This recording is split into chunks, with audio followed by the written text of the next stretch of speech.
diperpanjang selama 14 hari ke depan. Bohong! Nggak ada seleksi darah! Pak, nggak ada kesempatan lagi, Pak. Cuma kalau anak Bapak seperti anak saya.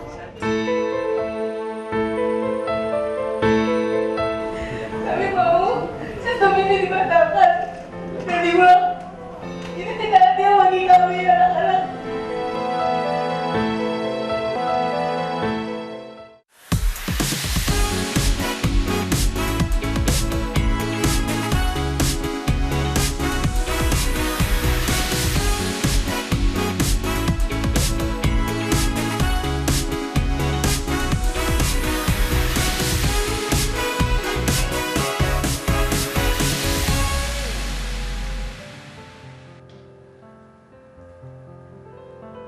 Selamat malam pemirsa, jumpa lagi di Prime Show with Ira Kusno. Hari ini jumlah kasus positif COVID-19 di Indonesia mencapai angka tertinggi dengan penambahan 1.624 kasus dengan total kasus mencapai hampir 60.000. Kenaikan kasus positif ini seiring dengan peningkatan jumlah masyarakat yang menjalani pemeriksaan spesimen PCR aktif lebih dari 23.000. Ini berarti pandemi COVID-19 masih menjadi ancaman tidak terkecuali di Jakarta yang bertambah 160 kasus positif dengan akumulasi hampir 12.000 kasus hingga hari ini. Pemirsa, sejak PSBB transisi diterapkan di Jakarta, jumlah kasus positif per minggu terus mengalami kenaikan. Awal minggu pertama PSBB transisi tercatat 793 kasus dan minggu kelima tercatat 1.050 kasus positif. Kemarin pemerintah Provinsi DKI Jakarta memutuskan untuk memperpanjang masa pembatasan sosial berskala besar atau PSBB transisi selama 14 hari hingga 16 Juli 2020 mendatang. Dalam pemetaannya, Pemprov DKI masih melihat tingginya persebaran kasus COVID-19 di pasar dan transportasi publik. Tidak hanya itu, di tengah kemelut COVID-19 saat ini, masalah penerimaan peserta didik baru atau PPDB juga terkesan menambah beban warga Jakarta. Orang tua calon peserta didik melayangkan protes bertubi-tubi lantaran jalur zonasi dinilai memprioritaskan calon siswa yang berusia lebih tua. Prestasi yang telah diperoleh dipertahankan oleh siswa di jenjang pendidikan sebelumnya seolah tidak menjadi prioritas atau indikator untuk masuk ke sekolah negeri. Nah, guna menjawab soal PSBB transisi yang diperpanjang serta kisruh PPDB, saya akan berbincang dengan Wakil Gubernur DKI Jakarta Ahmad Riza Patria. Namun sebelumnya, kita simak dulu pernyataan Gubernur DKI Jakarta Anies Baswedan terkait perpanjangan masa PSBB transisi. Jadi PSBB di Jakarta diperpanjang selama 14 hari ke depan dan kita akan evaluasi lagi sesudah kita mendapatkan perkembangan terbaru. Jumlah orang testing di Jakarta kira-kira 7,6%. Kemudian jumlah tes PCR kita 14.258 per 1 juta penduduk. Jadi dari sini nampak bahwa kita sudah di atas yang diharuskan oleh WHO. WHO mengharuskan bahwa sebuah wilayah harus melakukan 1.000 tes per 1 juta penduduk. Jakarta dengan 11 juta penduduk maka harus melakukan 11.000 tes per minggu. Dan di DKI ini kita berhasil melakukan paling nggak minggu terakhir ini 14.000 testing per 1 juta penduduk.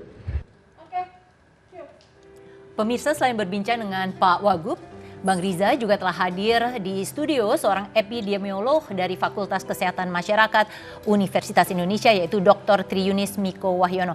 Selamat malam Bang Riza. Pak Malam, Selamat malam. Ini sudah diperpanjang lagi 14 hari PSBB transisi. Kalau kita lihat ini juga untuk para pemirsa ada 3 hal yang untuk menjadi masa perpanjangan ya. Pertama adalah soal kesehatan masyarakatnya sendiri. Epidemiologinya dan juga untuk fasilitas kesehatan. Kalau dilihat angka total DKI memang 71. kalau WHO sepanjang angkanya di atas 70 berarti pelonggarannya tetap boleh dilakukan, betul ya Pak Tri ya? Yang harus dicatat tapi Mbak Riza, di sisi kesehatan masyarakat skornya kuning 54. Ini rendah. Kenapa kemudian tetap dipilih untuk memperpanjang masa ini? Dan bukan misalnya pakai rem mendadak? Ya, jadi yang pertama memang kita sudah sejak 16 Maret sesungguhnya Pak Gubernur sebelum berlakunya PSBB di 10 April sudah minta supaya masyarakat sekolah, belajar di rumah, ibadah kalau bisa di rumah, kemudian bekerja juga kalau bisa di rumah. Artinya Pak Anies sudah memastikan bahwa penting bagi kita untuk menjaga kemungkinan tertularnya virus corona. Dan alhamdulillah sejak 10 April kita berlakukan PSBB sampai PSBB ketiga di 4 Juni dan akhirnya di 5 Juni sampai dengan tanggal 2 kemarin kita berlakukan PSBB di masa transisi. Kenapa? Kita melakukan pelonggaran karena kita telah memenuhi syarat-syarat yang dituangkan oleh WHO. Nah, tadi pertanyaan ada Bang Riza, angka yang lain di atas 70 Betul. memang. Tetapi ada angka kesehatan masyarakat di zona yang kalau kita bilang kuning 54. Ya memang kan kita ada rata-rata ya, jadi memang ada rata-rata. Jadi ya kalau orang sekolah itu kan semua nilai dikumpulkan, itu dilihat rata-rata kalau lulus ya berarti lulus. Memang ada beberapa walaupun yang ada angkanya yang betul, ada masih yang kurang. Tapi itu bisa kita pahami di kesan publik itu kan proporsi cuci tangan, menggunakan masker, jaga jarak, itu poin di situ. Tapi terkait jumlah testing, jumlah kita luar biasa nih Mbak Ira. 240.236 testing yang sudah kita lakukan. Itu sebabnya di DKI juga angkanya masih naik terus ya, naik turun dan sempat salah satu yang tertinggi di seminggu terakhir ini. Pernah memang tertinggi tapi sekarang kita turun lagi. Oke, sebentar Bang Riza, saya mau nanya, kalau dari sisi epidemiolog Pak Tri, apakah kemudian keputusan ini tepat walaupun ada tadi zona kuning di 54, angka kuning? Jadi wabah itu adalah kejadian lama begitu. Kalau pakai ilmu lama begitu, wabah itu harus dilihat dari jumlah penderitanya. Kalau ilmu lama begitu, karena ini ya, ilmu baru, kemudian yang juga terjadi baru, kemudian WHO mengeluarkan indikator-indikatornya yang harus hati-hati membacanya begitu. Jadi kalau artinya tadi yang Bang Riza bilang seperti sekolah, kalau angka rata-ratanya baik di atas rata-rata, tetap boleh begitu dilakukan pelonggaran. Ya nanti dulu nih, karena indikator epidemiologis, indikator public health services, kemudian itu satu lagi itu mempunyai arti yang berbeda-beda begitu. Jadi kalau ilmu epidemiologi mengatakan wabah itu akan menjadi endemik, jadi wabah menjadi endemik kalau kasusnya udah minimal dan dia stabil dalam 2 minggu. Itu wabah dalam ilmu lama. Pak Tri bisa dipercepat keterangannya. Oke, jadi kalau kemudian, panjang nanti kita seperti kuliah ini.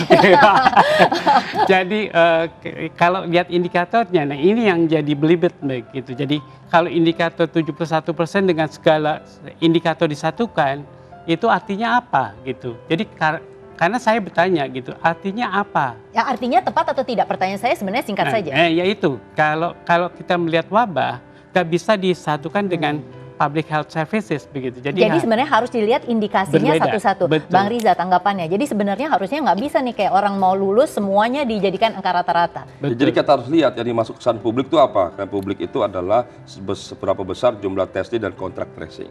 Yang kami lakukan Pak Gubernur Pak Anies itu memperbanyak jumlah testing.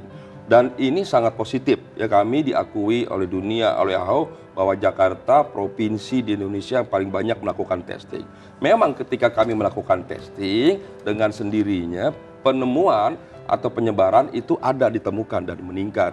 Pertanyaannya adalah apakah yang tidak ditesting kemudian pasti tidak ada penyebaran? Kan tidak, karena tidak ditesting. Nah ini mungkin yang tadi dikatakan oleh Pak Tri begitu ya. Jadi tidak bisa dilihat kemudian menjadi satu global, harus satu persatu. Bang Riza tadi mengatakan betul nih, jangan-jangan yang nggak ditesting kan juga rawan gitu. Bahkan bisa lebih besar. Silakan Pak Tri. Ya, jadi testing itu tujuannya mendeteksi kasus, jadi adanya kasus. Sementara penemuan kasus itu melalui surveillance, jadi mau pasif ditemukan di fasilitas kesehatan, mau aktif ditemukan dari kontak tracing. Jadi kira-kira begitu. Jadi itu menentukan penemuan kasus. Ya, Pak Tri, ini kelihatannya Anda sebenarnya mau mengatakan ini kurang tepat gitu kebijakannya, tapi kok muter-muter gitu, karena ada Bang Riza di sini ya. Enggak. Sebenarnya justru kami, mohon maaf, yang kami ambil langkah-langkah ini sangat baik ya. Jadi kan testing itu selama ini banyak dilakukan oleh banyak tempat, mohon maaf, saya tidak menyebutnya, itu menunggu ada orang yang datang, kemudian ada gejala baru. Kami terbalik, kami aktif cash spending gitu. Kami justru proaktif mencari, datang ke pasar, ke terminal, ke toko-toko, kemana-mana. Kami aktif lakukan. Jadi kami nggak nunggu. Kalau nunggu ini banyak masyarakat yang ragu dan enggan, khawatir kalau tesnya nanti kena nggak bisa bekerja, nanti dikucilkan. Nah untuk itu kami putuskan, Pak Anies putuskan, udah kita kejar gitu. Bahkan kita tracing, kita treatment, itu langkah-langkah ini langkah positif sehingga diapresiasi. Nah sekarang Mbak Rita, taruhlah kita mengambil keterangan itu, tetapi ada angka fasilitas kesehatan yang tadinya angkanya 100 turun ke 83. Mas Anies memang mengatakan bahwa ini ada yang terindikasi positif di nakes tenaga kesehatan. Justru dengan turunnya angka ini tetap diperpanjang pelonggarannya. Jadi dan begini, bukannya kita pakai rem mendadak untuk lebih menutup. Begini, kami ini punya 67 rumah sakit rujukan. Ada 190 rumah sakit lainnya. Kemudian data kami ini, kami punya tempat tidur itu 4.556. Ini 2 wisma atlet. Kemudian ada ICU 659 ruang ICU. Kemudian lagi pasien selain kami dukung ini, kalau kami sebut di sini jumlah dokter dan perawat lainnya tidak lebih dari 30.000. Prinsipnya pasien ini kami berikan. Memang ada beberapa rumah sakit yang sementara kami tutup sementara karena ditemukan. Ketika ditemukan ini yang itu kemudian membuat angkanya turun. Tapi sesungguhnya kalau kita bicara secara umum, pasien kami masih melebihi. Sekalipun ada berkurang, tempat tidurnya umpamanya rumah sakitnya berkurang, secara umum tidak merugikan. Karena jumlah yang dipakai umpamanya di Wisma Atlet itu bisa sampai 7.000. Yang terisi hanya 600. Berarti masih cukup, lebih dari cukup. Ya, Bang Riza, nanti kita lanjutkan.